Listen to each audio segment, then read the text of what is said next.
Nous examinons aujourd'hui un projet de loi visant à approuver ce qu'on appelle un accord de réadmission entre la France et le Kazakhstan, c'est-à-dire pour que le Kazakhstan accepte les ressortissants quand ils sont expulsés. Derrière sa technicité apparente, ce texte porte en fait une orientation politique très claire, celle du durcissement de la politique d'éloignement ou d'expulsion au mépris des droits humains les plus fondamentaux. Cet accord ne répond pas à une nécessité migratoire réelle. Et pour cause, le nombre de ressortissants kazakhstanais en situation irrégulière en France est marginal. La diaspora kazakhstanaise en France représente environ 3000 personnes. Ce texte n'a donc pas pour objectif principal de renvoyer des citoyens kazakhstanais. Il vise en réalité à permettre l'expulsion des ressortissants de pays tiers et des apatrides, notamment des personnes qui sont simplement passées par ce pays, qui possèdent un titre de séjour ou un visa kazakhstanais ou en provenance directe du territoire kazakhstanais. Or, parmi elles, figurent notamment des exilés afghans qui ont fui le régime des talibans depuis 2021, en passant souvent par le Kazakhstan. On sait que 20% environ des demandes d'asile formulées par des réfugiés afghans ont été rejetées par les autorités françaises. Ces personnes pourraient donc être renvoyées au Kazakhstan, puis à nouveau vers l'Afghanistan, à la merci des autorités talibanes. C'est une externalisation cynique de notre politique migratoire, une manière de contourner nos obligations internationales et une forme de condamnation à mort pour de nombreux exilés. Nous refusons cette logique à la France insoumise. Notons par ailleurs que ce texte ne sort pas de nulle part. Il est la traduction législative d'un accord signé le 5 novembre 2024 à Paris par Bruno Retailleau et l'ambassadrice du Kazakhstan en France. Il revient donc à nouveau à cette commission de traiter les conséquences des obsessions migratoires et racistes de Bruno Retailleau. Et vous noterez que les événements et le président de la République nous ont donné raison ces derniers temps. Nous ne sommes évidemment pas naïfs sur le contexte de cet accord qui s'inscrit dans le partenariat stratégique renforcé voulu par Emmanuel Macron, motivé notamment par des intérêts économiques et énergétiques, accès aux minerais critiques, au pétrole, à l'uranium, ressources indispensables quand l'Hexagone dépend à 60% du nucléaire pour sa consommation d'électricité. Un mot avant de finir quand même sur...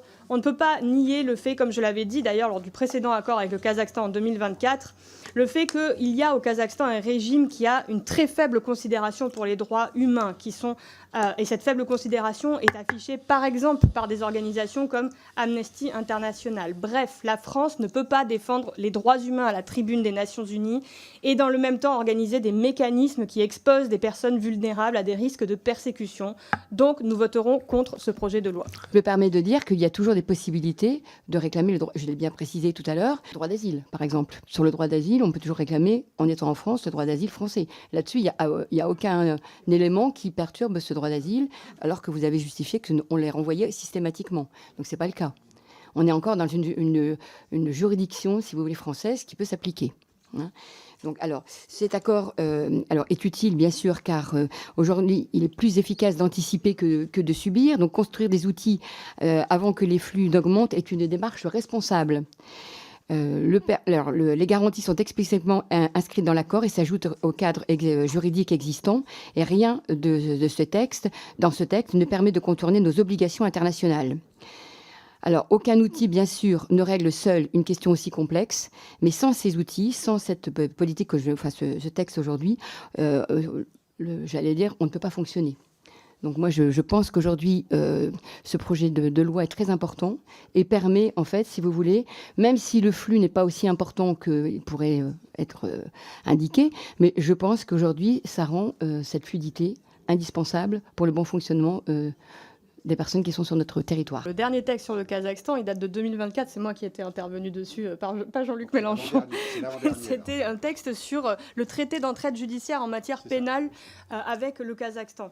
Et déjà à ce moment-là, je le rappelle ici aussi, pourquoi il y a quand même un vrai sujet sur le fait qu'on ne peut pas comme ça accorder un blanc-seing à un pays comme le Kazakhstan.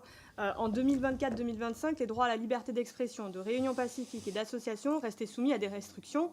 Donc des militants de la société civile, des sympathisants d'opposition, des défenseurs des droits humains, des journalistes ont fait l'objet d'actes d'intimidation, de manœuvres de harcèlement, d'arrestation. Les violences faites aux femmes et aux filles sont toujours très répandues. Vous l'avez dit, les personnes LGBTI sont toujours soumises à des discriminations et les militants politiques n'ont absolument aucun droit et c'est même allé jusqu'au massacre de plus de 200 personnes, une répression sanglante à laquelle s'est livré le pouvoir de Tokayev en 2022. Donc évidemment que nous émettons des réserves quand il s'agit de construire un partenariat avec un pays comme le Kazakhstan.